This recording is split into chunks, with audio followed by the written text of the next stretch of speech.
বাচ্চাটার শরীর খুব অসুস্থ, আমাদের গ্রামেই বাড়ি।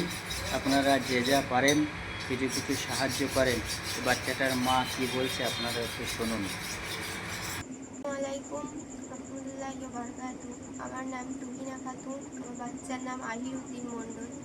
আমার বাচ্চাটি একটি রোগে SMA-1 বা spinal muscular atrophy type number 1 রোগে আক্রান্ত, যার চিকিৎসার জন্য একটি ইনজেকশন প্রয়োজন, যেটির নাম জলজেন্সমা বা জিন থেরাপি। এটার দাম 16 কোটি টাকা।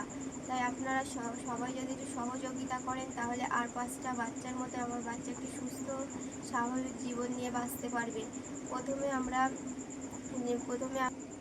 আমরা ICH হসপিটালে যাই। ওখানে ডক্টর যশোধরা চৌধুরী বলেন এটা একটা জেনেটিক টেস্ট করানো দরকার। সেই টেস্টটা করানো হয়। সেই টেস্ট থেকে আসে এই SMA-1 রোগে আক্রান্ত। ওখান থেকে আমাদের পিজি হসপিটালে পাঠায়। সেখানে ডক্টররা একই কথাই বলেন যে SMA-1 রোগে আক্রান্ত, যার চিকিৎসার জন্য একটি ইনজেকশন প্রয়োজন, যেটির দাম 16 কোটি টাকা।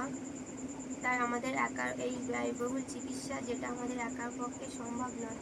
তাই আপনারা যদি সবাই সহযোগিতা করেন, একটু আমাদের পাশে এসে দাঁড়ান, তাহলে আমার বাচ্চাটা সুস্থ স্বাভাবিক জীবন নিয়ে বাঁচতে পারবে।